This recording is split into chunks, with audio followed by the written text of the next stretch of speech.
বিসমিল্লাহির রহমানির রহিম। প্রিয় শিক্ষার্থীবৃন্দ, তোমাদের সবাইকে economics with Zaman sir YouTube চ্যানেলে স্বাগত জানাচ্ছি। আজকে আমি তোমাদের ব্যষ্টিক অর্থনীতি অনার্স ফার্স্ট ইয়ারে যারা আছো, অর্থনীতি, হিসাব বিজ্ঞান, ম্যানেজমেন্ট, মার্কেটিং, ফিনান্স, রাষ্ট্রবিজ্ঞান, সমাজবিজ্ঞান, পরিসংখ্যান ইত্যাদি সাবজেক্টে যাদের অর্থনীতি আছে, বিশেষ করে ব্যষ্টিক অর্থনীতিতে চাহিদা একটি চ্যাপ্টার আছে, চাহিদা এবং যোগান। সেখানে এর পূর্বে আমি একটি ক্লাস নিয়েছি, আজকে দ্বিতীয় ক্লাস। আজকে আমরা যেটা এখানে আমরা আলোচনা করব সেটা হলো চাহিদা সমীকরণ বা চাহিদা অপেক্ষক থেকে চাহিদা রেখা অঙ্কন করব। অথবা আমি গত ক্লাসে বলেছিলাম চাহিদা বিধিকে তিনভাবে ব্যাখ্যা করা যায়। একটা হলো সমীকরণের মাধ্যমে, একটা হলো রেখার মাধ্যমে, একটা হলো সূচির মাধ্যমে। সূচি এবং রেখাটা আমি গত ক্লাসে দেখিয়েছি। আজকে আমি তৃতীয়টা বা সমীকরণের মাধ্যমে কিভাবে চাহিদা বিধিটা ব্যাখ্যা করা যায়, অথবা একটা সমীকরণ ওরা দিয়ে দিতে পারে, সেখান থেকে আমাদের চাহিদা রেখা অঙ্কন করতে একই কথা। তাহলে চাহিদা বিধিকে সূচির মাধ্যমে ব্যাখ্যা করা যায়, রেখার মাধ্যমে ব্যাখ্যা করা যায়, যেই দুটো আমি আগের ক্লাসে দেখিয়েছি। আজকে হলো তৃতীয়ত, চাহিদা বিধিকে কিভাবে একটা সমীকরণ দিয়ে ব্যাখ্যা করা যায়, অথবা একটা সমীকরণ থেকে কিভাবে চাহিদা রেখা অঙ্কন করা যায়, একই কথা। সমীকরণের মাধ্যমে চাহিদা বৃদ্ধির ব্যাখ্যা বা সমীকরণ থেকে চাহিদা রেখা অঙ্কন একই কথা। লাস্টে আমি প্রশ্নটা যখন শেষ হবে তখন বলে দিব যে এখানে দেখা যায় দাম বাড়লে চাহিদা কমে, তাই এটা চাহিদা বৃদ্ধি। আর যদি বলে রেখা অঙ্কন করো, তাহলে আমরা বলবো এইভাবে চাহিদা সমীকরণ থেকে চাহিদা রেখা অঙ্কন করা যায়। আগে আমরা বুঝি, ক্লাসটা করি, তারপরে আমরা অ্যান্সারটা বুঝে যাব ইনশাল্লাহ। তাহলে তোমরা মনে রাখো, যে কোনো সমীকরণ থেকে, সমীকরণ হোক আর অপেক্ষক হোক, এখান থেকে যদি আমাদেরকে রেখা অঙ্কন করতে বলে, তাহলে সেটার জন্য আমাদের একটা কি লাগবে, একটা সূচি লাগবে। তাহলে আমরা একটা সূচি তৈরি করে নেই। প্রথমে একটা সূচি তৈরি করে নেই।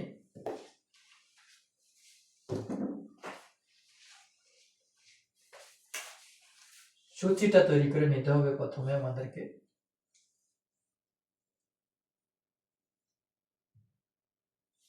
এই স্বাধীন চলকটা আমরা এখানে লিখবো দাম। এখানে যেটা থাকে সেটাই লিখবো। কিউ থাকলে কিউ লিখবো, ডি থাকলে ডি লিখবো। কিউ থাকলে কিউ, ডি থাকলে ডি। এখন পি এর মান যদি আমরা এখানে শূন্য বসাই, শূন্য থেকে শুরু করি, তাহলে হয় কত, 12। পি শূন্য হলে চাহিদার পরিমাণ কত হয়, 12। শূন্য এখানে বসাই দিয়ে যোগ বিয়োগ করো। শূন্য বসাইলে কত, আমি একটা দেখাই দিই। 12 বিয়োগ 2 ইন্টু 0 সমান সমান 12 বিয়োগ 0 সমান সমান 12। এই যে 12। এভাবে আমি বেরও করতে পারি, এইভাবে লিখলেও হবে। আবার যদি আমরা 2 বসাই, তাহলে কত হয়, 12 বিয়োগ 2 ইন্টু 2, তাহলে 12 বিয়োগ 4 সমান সমান 8। এই 8। তারপরে যদি আমরা 4 বসাই, তাহলে এখানে 4 বসালে কত হয়, 4 দুগুণে 8, 12 থেকে 8 গেলে কত থাকে, 4।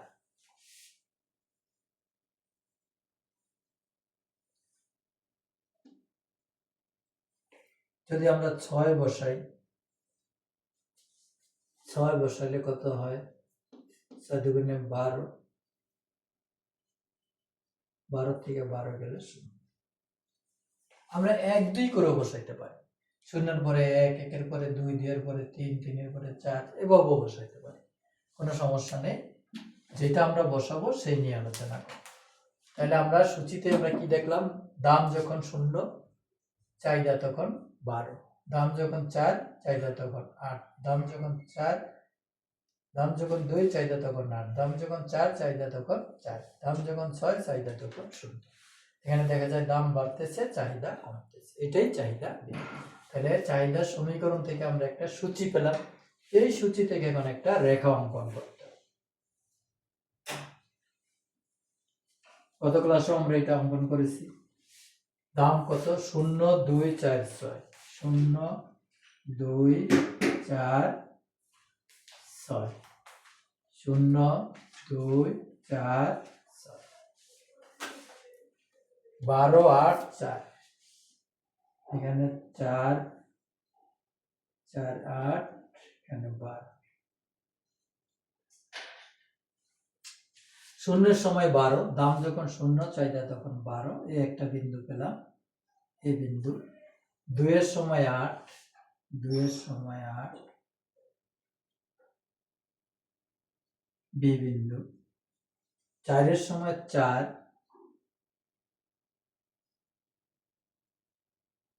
সি বিন্দু। 6 এর সময় 0, এদিকেও না এদিকে না, 6 এর সময় 0, এদিকেও না এদিকে, এ বি সি ডি। এই বিন্দুগুলি আমরা এখন যোগ করলে যে রেখাটা পাই সেটাই হলো আমাদের চাহিদা রেখা। এটা হলো কিউ ইকুয়াল টু 12 মাইনাস 2। তাহলে আমরা আবার বলি, ভূমি অক্ষে চাহিদার পরিমাণ কিউ, লম্ব অক্ষে দাম নির্দেশ করা হলো, নির্দেশ করিলাম। দাম যখন 2 0, চাহিদা তখন 12, যা এই বিন্দুতে দেখানো হলো। দাম যখন 2, চাহিদা তখন 8, বি বিন্দুতে দেখানো হলো। দাম যখন 4, চাহিদা তখন 4, যা সি বিন্দুতে দেখানো হলো। দাম যখন 6, চাহিদা তখন 0, যা ডি বিন্দুতে দেখানো হলো। এখন এ বি সি ডি এই বিন্দুগুলি যোগ করলে যে রেখাটা পাওয়া যায় সেটাই হলো চাহিদা রেখা। এইভাবে আমরা একটা চাহিদা সমীকরণ থেকে চাহিদা রেখা অঙ্কন করতে পারি। মাঝে সূচিটার কথা রয়ে গেল। তাহলে সমীকরণ থেকে আগে একটা সূচি তৈরি করতে হবে, সূচি থেকে রেখা অঙ্কন করতে হবে। তাহলে আমাদের এটা না বললেও সূচিটা তৈরি করতে হবে। আটা দিয়ে আমরা রুটি বানাই, আটা দিয়ে আমরা পিঠা বানাই, কিন্তু আটাটা আগে তো মেখে নিতে হবে, গোল্লা বানায় নিতে। গোল্লার কথা কিন্তু বলে না যে আটা দিয়ে গোল্লা বানাও, গোল্লা দিয়ে রুটি বানাও, আমাদেরকে বলে আটা দিয়ে রুটি বানাই। তাহলে আটাটা আগে আমাদেরকে মেখে নিতে হবে। ঠিক একইভাবে চাল দিয়ে আমরা ভাত করি, কিন্তু ভাতটা কি করতে হবে, চালটা কি করতে হবে, ধুয়ে নিতে হবে। ধোয়ার কথা কি কেউ বলে? ধোয়ার কথা কেউ বলে না, আগে ধুয়ে নিতে হবে। তাহলে যাই হোক, চাহিদার সমীকরণ থেকে চাহিদা রেখা অঙ্কন করো। তাহলে চাহিদা সমীকরণ থেকে একটা সূচি, সূচি থেকে একটা রেখা। চাহিদা সমীকরণ থেকে চাহিদা বিধি প্রমাণ করো। এটা অঙ্কন করার পরে আমরা বলবো, এখানে দেখা যায় দাম যত বাড়ে চাহিদা তত কম, দাম যত বাড়ে চাহিদা তত কম, দাম যত বাড়ে চাহিদা তত কম। এইটাই, এই জন্য এটার নাম চাহিদা রেখা, অথবা এটা যে নিম্নগামী, এই জন্য চাহিদা রেখা। চাহিদা রেখাটা সাধারণত নিম্নগামী হয়। তাইলে চাহিদা বিধি ব্যাখ্যা করতে পারি আমরা 3 ভাবে। গত ক্লাসটা টেনে আনতেছি, সূচির মাধ্যমে, রেখার মাধ্যমে, সমীকরণের মাধ্যমে। সূচি আর রেখা গতকাল আমি দেখিয়েছি, আজকে দেখালাম সমীকরণ দিয়ে কিভাবে চাহিদা বিধি ব্যাখ্যা করা যায়, অথবা একটা চাহিদা সমীকরণ দেওয়া থাকলে কিভাবে সেখান থেকে আমরা একটা সূচি তৈরি করতে পারি এবং একটা রেখা তৈরি করতে পারি। তোমাদের এই বছর থেকে, এই বছর যারা ফার্স্ট ইয়ারে, তাদের জন্য কিন্তু প্রশ্নের প্যাটার্ন চেঞ্জ। এখন বেশিরভাগ প্রশ্নই কি হবে, সৃজনশীল ধরনের হবে। এরকম একটা সূচি দিয়ে দিতে পারে, দিয়ে এখান থেকে রেখা অঙ্কন করতে বলতে পারে, অথবা একটা রেখার এরকম মান দিয়ে বলতে পারে এখান থেকে একটা সূচিটা তৈরি করো। এইগুলি দেখে আমি সূচি তৈরি করে দেব।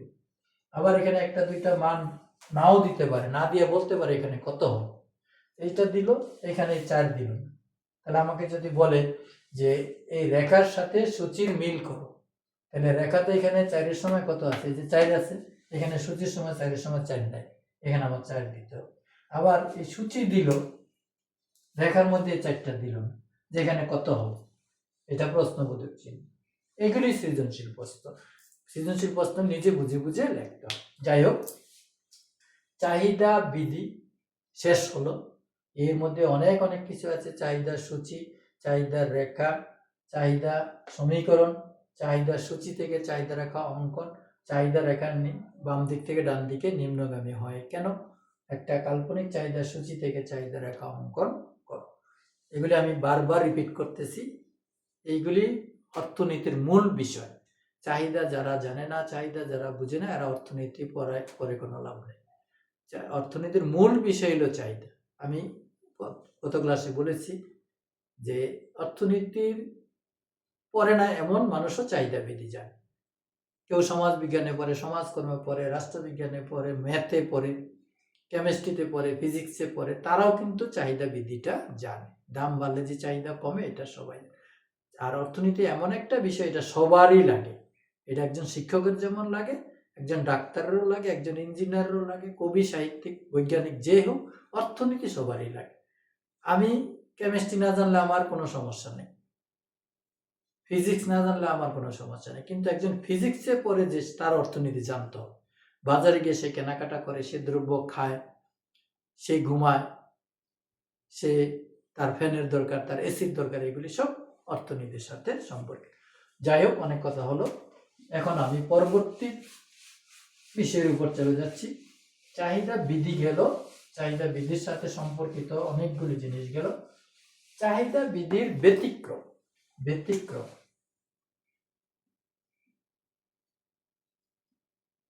এটা থিওরিক্যাল কিছু কথা বলি আমি। চাহিদা বিধির ব্যতিক্রম, তোমরা মজাও পাবে ইনশাল্লাহ।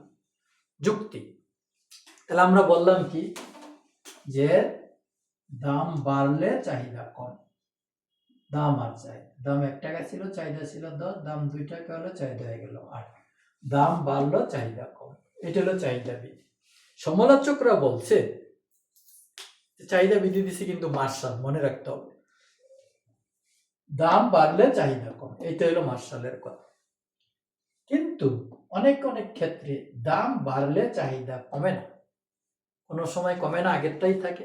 কোনো সময় কমে তো নাই, বরং আরো বেড়েও যেতে পারে। আমি 2টা উদাহরণ দিচ্ছি। যেমন লবণ। লবণের দাম বাড়লে কিন্তু চাহিদা কমে না, কারণ লবণ মানুষ একটা নির্দিষ্ট পরিমাণেই খায়। দাম বাড়লে লবণ কম খাবে না, দাম বেশি হলেও যতটুকু খাবে, কম হলেও ততটুকু খাবে। এটা ব্যতিক্রম। তাহলে ব্যতিক্রম মানে কি, চাহিদা বিধিটা সেখানে কাজ করে না। এই লবণের ক্ষেত্রে কেন দাম বাড়লে চাহিদা কমে না, সেটারও একটা ব্যাখ্যা আছে। যে লবণের কোনো বিকল্প নাই। যে কোনো দ্রব্যের যদি কোনো বিকল্প না থাকে, আর ওই দ্রব্যটা যদি অত্যাবশ্যকীয় হয়, অর্থাৎ ওইটা ছাড়া চলে না, এমন দ্রব্য হলে সেটার দাম বাড়লেও চাহিদা কমবে না। যেমন চাল, দাম বাড়লে চাহিদা কমে কেন? চালের বিকল্প আছে। চালের দাম বাড়লে মানুষ চাল কম খাবে, চাল কম খেয়ে আটা খাবে, অন্যান্য খাবার আছে চাউলের বিকল্প, কিন্তু লবণের কোনো বিকল্প নাই। তাহলে যেই দ্রব্যটার বিকল্প নাই এবং ওইটা অত্যাবশ্যকীয় দ্রব্য, সেইটার ক্ষেত্রে দাম বাড়লেও চাহিদা কমে না। এইটা হলো চাহিদা বিধির একটা ব্যতিক্রম। একটা গেল। আরেকটা হলো দাম বাড়লে চাহিদা বেড়ে যেতে পারে। তাহলে লবণের ক্ষেত্রে বললাম দাম বাড়লে চাহিদা কমবে না, আগেরটাই থাকে। আবার দাম বাড়লে চাহিদা বেড়ে যেতে পারে এমন দ্রব্য আছে। কি দ্রব্য? যেই দ্রব্যগুলি সমাজে মানুষের প্রভাব প্রতিপত্তি নির্দেশ করে, সেই দ্রব্যগুলির ক্ষেত্রে দাম বাড়লে চাহিদা কমে না, বরং আরো বাড়ে। যেমন দামি গাড়ি বড় লোকরা বেশি করে কিনে, ফ্রিজ দাম বেশি হলে তারা বেশি কিনে, টেলিভিশন, এগুলি যেগুলি সমাজে মর্যাদা বাড়ায়, সেইগুলির ক্ষেত্রে দাম বাড়লেও চাহিদা কমে না, বরং আরো বাড়ে। আরো কিছু আছে, তোমরা লিখে নাও, কিন্তু 2টা গেল। একটা হলো বিকল্প দ্রব্য না থাকলে, দ্রব্যটা অত্যাবশ্যকীয় হলে, আর একটা হলো কি বিলাস জাতীয় দ্রব্যের ক্ষেত্রে, শৌখিন দ্রব্যের ক্ষেত্রে, লাক্সারিয়াস গুডস বলে এগুলিকে, সেগুলির ক্ষেত্রে। আরেকটা লিখতে পারো, সেটা হলো কি, যে শখের দ্রব্যের ক্ষেত্রে। শখ আছে কিছু, তাহলে আমরা কথায় কথায় বলি শখের মূল্য তোলা 80 টাকা, শখের তোলা 80 টাকা। এর অর্থ হলো শখের জিনিসের ক্ষেত্রে দাম বাড়লেও চাহিদা কমে না, বরং আরো সে কি করে, বেশি বেশি করে কিনে। আরেকটা আছে, সেটা যদিও অস্বাভাবিক, সেটা হলো নেশা জাতীয় দ্রব্য। নেশা জাতীয় দ্রব্যের দাম বাড়লে কিন্তু চাহিদা কমে না। নেশা যারা করে, দাম বেশি হলেও করে, সেখানে দাম বাড়লে চাহিদা কমে না। তাহলে আমরা দেখলাম কতগুলি কথা বললাম আমি। লবণের কথা বললাম, যার কোনো বিকল্প নেই, অত্যাবশ্যকীয় দ্রব্য। তারপরে বললাম আমরা কি, যে সমাজে মর্যাদা বাড়ায় এমন দ্রব্যগুলি। তারপরে বললাম শখের জিনিসগুলি। তারপরে বললাম নেশা জাতীয় জিনিসগুলি। এইগুলির ক্ষেত্রে চাহিদা বিধি কার্যকর হয় না। তাহলে চাহিদা বৃদ্ধির ব্যতিক্রম বলতে আমরা এইগুলোই বুঝি। আরেকটা কথা আছে, সেটা হলো গিফেন গুডস। রবার্টস গিফেন নামে একজন অর্থনীতিবিদ, উনি দেখছেন গবেষণা করে কিছু কিছু দ্রব্য আছে যার দাম বাড়লে চাহিদা কমে না, বরং আরো বেড়ে যায়। যেমন গরিব মানুষ যারা, তারা শুধু রুটি খেয়ে জীবনযাপন করে, এটার কোনো বিকল্প নাই, রুটি। এখন রুটির দাম যদি বেড়ে যায়, ওই গরিব মানুষগুলির খাওয়ার আর কিছু নেই, অন্য কিছু খাওয়ার ক্যাপাসিটি তাদের নাই, সেক্ষেত্রে তারা কি করবে, দাম বাড়লে রুটি আরো বেশি করে কিনবে। কেন? যে আগামীতে যদি আরো দাম বেড়ে যায় তাহলে আমাদের কি না খেয়ে মরতে হবে, এই জন্য দাম বেড়ে গেলে ওই জিনিসটা তারা বেশি করে কি করে সংগ্রহ করে। যেমন আমাদের দেশে পেঁয়াজের ক্ষেত্রে এই ঘটনাটা ঘটে, যখনই পেঁয়াজের দাম বেড়ে যায় মানুষ পেঁয়াজ বেশি করে রাখা শুরু করে, কিনা শুরু করে, যার বেশি আরো যদি বেশি হয় তাহলে তা না খেয়ে থাকতে হবে। লবণের দামের ক্ষেত্রেও এরকম একবার হয়েছে, তোমাদের মনে আছে হয়তো, যে লবণের দাম বেড়ে গেছে, মানুষ বেশি করে লবণ কিনতেছে। কারণ কি, আরো যদি বেড়ে যায় না খেয়ে তো থাকা যাবে না, লবণ ছাড়া তার কিছু নাই আমাদের, যে লবণের দাম বেড়ে গেলে লবণ না খেয়ে আমি চিনি খাবো, লবণ না খেয়ে অন্য কিছু খাবো। এই জন্য এই জাতীয় জিনিস যেইগুলির দাম বাড়লে চাহিদা আরো কমে না, বরং আরো বাড়ে, সেই জিনিসগুলি সাধারণত নিম্ন শ্রেণীর মানুষ ব্যবহার করে। এটা লবণের উদাহরণটা এখানে ঠিক হবে না, সেখানে আমি যেটা আগে বলছিলাম, গরিব মানুষ তারা রুটি খেয়ে বাঁচে, সেই রুটির দাম যদি বেড়ে যায় তাহলে তাদের আশঙ্কা থাকে যে আরো যদি দাম বেড়ে যায় তাহলে তো আমাদের না খেয়ে মরতে হবে, এই জন্য তারা কি করবে, বেশি বেশি করে রুটি কিনবে। তাহলে এটা হলো চাহিদা বৃদ্ধির ব্যতিক্রম। তাহলে চাহিদা বৃদ্ধির ব্যতিক্রমটা পড়লাম আমরা। এর আগে আমরা পড়লাম যে একটা সমীকরণ দেওয়া থাকবে, সেখান থেকে কিভাবে আমরা চাহিদার রেখা অঙ্কন করব। তাহলে চাহিদা বৃদ্ধি বিশ্লেষণ করতে তিনটা পদ্ধতি আছে, একটা সূচি, একটা রেখা, আর একটা হলো সমীকরণ। আর চাহিদা বৃদ্ধিটা ব্যতিক্রম, যেটা আমরা বললাম কয়েকটা ক্ষেত্রে আমরা উল্লেখ করে দেব, এটার জন্য আমাদেরকে একটু পড়ালেখা করতে হবে। এরপরে আমি আরেকটা কথা বলবো, সেটা হলো আয় চাহিদা। এটা একটা কথা আমি বলে রাখি, আয় চাহিদা, আয় চাহিদাটা কি? এই আয় চাহিদা হলো চাহিদাটা যদি আয়ের উপর নির্ভর করে। এম দ্বারা আমরা ভোক্তার আয় বুঝালাম। তাহলে আয়, এতক্ষণ আমরা বলছি দাম চাহিদা, চাহিদা নির্ভর করে দামের উপর। চাহিদা কিন্তু শুধু দামের উপর নির্ভর করে না, আমি প্রথম ক্লাসে বলেছিলাম চাহিদা আয়ের উপরও ডিপেন্ড করে। চাহিদা যদি আয়ের উপর ডিপেন্ড করে তখন তাকে বলা হয় আয় চাহিদা। চাহিদা যদি দামের উপর নির্ভর করে তখন তাকে বলে দাম চাহিদা। এই দাম চাহিদা হলো একরকম, এটা নিয়ে আমরা আলোচনা করলাম। এরপরে হলো আয় চাহিদা। আয়ের উপর চাহিদা নির্ভরশীল হলে তাকে বলা হয় আয় চাহিদা। এটার সাথে তো চাহিদা, দামের সাথে তো চাহিদার সম্পর্ক ছিল বিপরীত, আয়ের সাথে কিন্তু সরাসরি। আয় বাড়লে চাহিদা বাড়ে, আয় কমলে চাহিদা কম। তাহলে দাম চাহিদা হলো দামের সাথে চাহিদার সম্পর্ক বিপরীত, আয় চাহিদা হলো আয়ের সাথে চাহিদার সম্পর্ক হলো সরাসরি। তাহলে আয় চাহিদা রেখাটা কেমন হবে? এখানে যদি চাহিদা হয়, এখানে যদি আয় হয়, ওয়াই দিয়েও আমরা আয় লিখি, তাহলে এটা হবে সরাসরি। আয় একটু, আয় যদি 10 হয় চাহিদা মনে করি 2, আয় যদি 20 হয় চাহিদা হবে 4 বা 5, যাই হোক। এটা হলো D is a function of L. আয় চাহিদা রেখা ঊর্ধ্বগামী, আয় চাহিদা রেখা ঊর্ধ্বগামী, আয় বাড়লে চাহিদা বাড়ে। তাহলে দাম চাহিদা যেহেতু আমরা করে ফেলেছি, ওইটা হয় বিপরীত, এটা হয় সরাসরি, দাম বাড়লে চাহিদা বাড়ে, এটার নাম হলো আয় চাহিদা। চাহিদা যখন দামের উপর নির্ভর করে তখন বলা হয় দাম চাহিদা, চাহিদা যখন আয়ের উপর নির্ভর করে তখন তাকে বলা হয় আয় চাহিদা। আরেকটা আছে 3 নম্বরে, এটা হলো ক্রস ডিমান্ড, আর চাহিদা। এক দ্রব্যের চাহিদা নির্ভর করে ওয়াই দ্রব্যের দামের।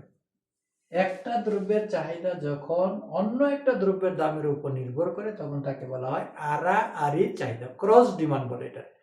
Price demand, income demand, cross demand.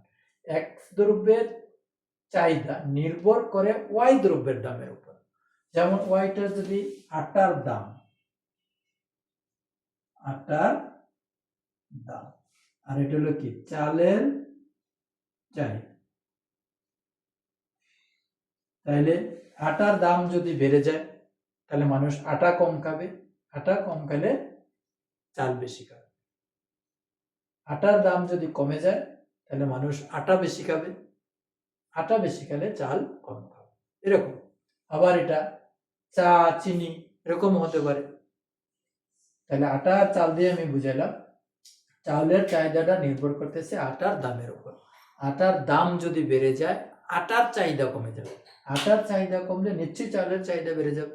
তাহলে একটা দ্রব্যের চাহিদা যখন সম্পর্কিত অন্য একটা দ্রব্যের দামের উপর নির্ভর করে তখন তাকে বলা হয় আড়াআড়ি চাহিদা।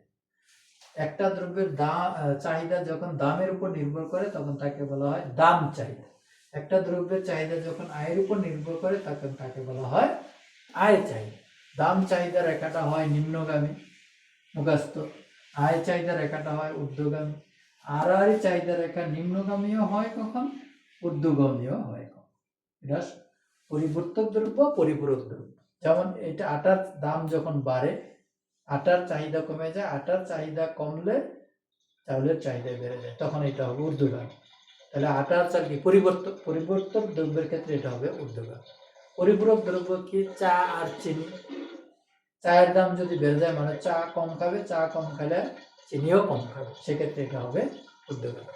যাই হোক, দাম চাহিদা রেখা নিম্নগামী, আয় চাহিদা রেখা ঊর্ধ্বগামী, আড়াআড়ি চাহিদা রেখা নিম্নগামীও হয় ঊর্ধ্বগামীও হয়। পরিবর্তক দ্রব্যের ক্ষেত্রে হয় ঊর্ধ্বগামী, পরিপূরক দ্রব্যের ক্ষেত্রে ঊর্ধ্বগামী, পরিবর্তক দ্রব্যের ক্ষেত্রে হয় নিম্নগামী। তাইলে আমাদের চাহিদা মোটামুটি মূল জিনিসটা চাহিদার শেষ। আমাদের চাহিদা বিধি, চাহিদার রেখা, চাহিদার সূচি, চাহিদার সূচি চাহিদা রেখার মধ্যে পার্থক্য।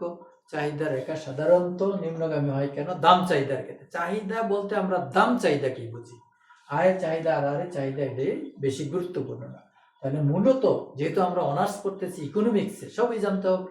সবাই জানে চাহিদা মানে দাম চাহিদা, কিন্তু আমরা জানি শুধু দাম চাহিদা না, সেটা আয় চাহিদাও হতে পারে আর আয়ের চাহিদাও হতে পারে। জেনে রাখলাম, পরীক্ষা আসুক না আসুক সেটা পরের কথা। তাহলে আমরা দাম চাহিদা রেখা হয় নিম্নগামী, আয় চাহিদা রেখা ঊর্ধ্বগামী কেন, যেমন গিভেন দ্রব্যের চাহিদা রেখা ঊর্ধ্বগামী হয় কেন, যদি চলে আসে তাহলে সেই দ্রব্যের দামের এই দামের সাথে চাহিদার ঊর্ধ্বগামী সম্পর্ক হবে। আয় চাহিদা রেখা, স্বাভাবিক দ্রব্যের একটা আয় চাহিদা রেখা অঙ্কন করো, আয় চাহিদা রেখা ঊর্ধ্বগামী হয় কেন, আয় বাড়লে স্বাভাবিক দ্রব্যের চাহিদা বাড়বে, আয় বাড়লে চাহিদা বাড়বে, আয় কমলে চাহিদা কমবে। দামের ক্ষেত্রে হলো বিপরীত সম্পর্ক, এই জন্য রেখাটা হয় নিম্নগামী। যাই হোক, আমরা বেসিক ধারণাটা দিয়ে দিলাম।